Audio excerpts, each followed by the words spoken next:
Easy, just reciprocal. ரெசிப்ரோக்கல்னா numerator மேல போயிடும், டினாமினேட்டர் கீழே வந்துரும், அவ்வளவுதான். ஒன்னும் இல்ல அந்த sum. So next evaluate b square minus 9 b minus 1 the whole square b is equal to 1.1. So அவங்க என்ன சொல்லிருக்காங்கன்னா நம்மளுக்கு 1.1 11/10 ன்னு எடுத்துக்கோங்கன்னு சொல்லிருக்காங்க. என்ன பண்ணிருக்காங்க, 1.1 டினாமினேட்டரையும் நியூமரேட்டரையும் இன்டூ 10 பண்ணிருக்காங்க. சோ டினாமினேட்டர் அண்ட் நியூமரேட்டர் 10, அப்ப என்ன பண்ணணும், இன்டூ 10 பண்ணோம்னா டெசிமல் போயிடும். சோ 11/10 புரிஞ்சுக்கிட்டீங்களா? சோ அதனாலதான் அது 11/10 கொடுத்திருக்காங்க.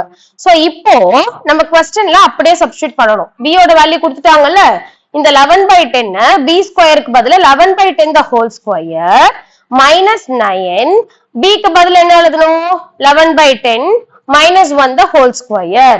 இப்போ இங்க பிராக்கெட் குள்ள என்ன பண்ணணும், சால்வ் பண்ணணும். சோ டினாமினேட்டர்ல நம்மளுக்கு இங்க வேல்யூஸ் இல்ல. சோ என்ன பண்றோம், டினாமினேட்டரை 1 ஆக்கிடுறோம். அப்ப என்ன பண்ணணும், இன்டூ 10 பண்ணணும், இன்டூ 10 பண்ணணும், ஏன்னா எல்சிஎம் எடுக்கிறோம். அப்ப 11 minus 10/10 வந்துரும். கரெக்டா? டினாமினேட்டர் சேமா இருந்தா ஒரே ஒரு தடவை எழுதுனா போதும், இதெல்லாம் தெரியும்ல. சோ ஆஸ் யூஷுவல் நீ போடுற மாதிரியே போட்டுற வேண்டியதான். பண்ணிடுவியா? ஃபைனல் ஆன்சர் பாரு, 112/100னா சோ நமக்கு by 100 20 இருக்குன்னா 2 நம்பர்ஸ் எடுத்துக்கணும். எப்படி எடுத்துக்கணும், ஒன்ஸ் பிளேஸ் டென்ஸ் பிளேஸ் எடுத்துக்கணும். அதுக்கு முன்னாடி பாயிண்ட் வைக்கணும். அதுதான் இங்க பண்ணிருக்கோம். புரியுதா? சோ நெக்ஸ்ட் சம் பாருங்க, சொல்லுமா. So multiple choice questions. இது என்ன பண்ணணும், ஃபர்ஸ்ட் நம்மளுக்கு ஸ்கொயர் கொடுத்திருக்காங்களா, as usual ஸ்கொயர் பண்ணிக்கோ. 5 கியூப் கொடுத்திருக்காங்களா, அப்ப 5 into 5 into 5 பண்ணிக்கோ. அப்ப -1/19 என்ன பண்ணுவ, ஈவன் நம்பர் இருக்கு. ஈவன் நம்பர் இருந்ததுன்னா -1 the whole power. ஈவன் நம்பர்னா சைன் என்ன எடுத்துக்கணும், அவ்வளவுதான். சோ +1/19. சோ இது ரெண்டு மல்டிப்ளை பண்ணி எழுதிடு, இது ரெண்டு மூணு நம்பரையும் மல்டிப்ளை பண்ணி எழுதிடு, இன்டூ 1/19. சோ இது ரெண்டு சப்ராக்ட் பண்ணா ஆன்சர் கிடைச்சிடும். சோ இது ரெண்டு சப்ராக்ட் பண்ணா 19 into 1/19. சோ அதுதான் வேல்யூ 1. புரியுதா? So multiplicative inverse. So multiplicative inverse என்ன பண்ணுவோம், இப்போ நம்மளுக்கு இங்க டிவிஷன் கொடுத்திருக்காங்க.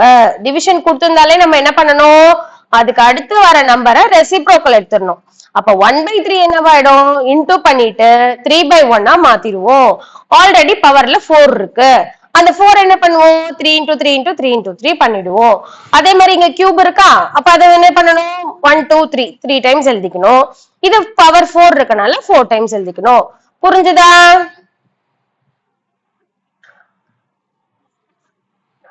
நான் இன்னும் முடிக்கவே இல்லையே, இது வரைக்கும் புரிஞ்சுதா?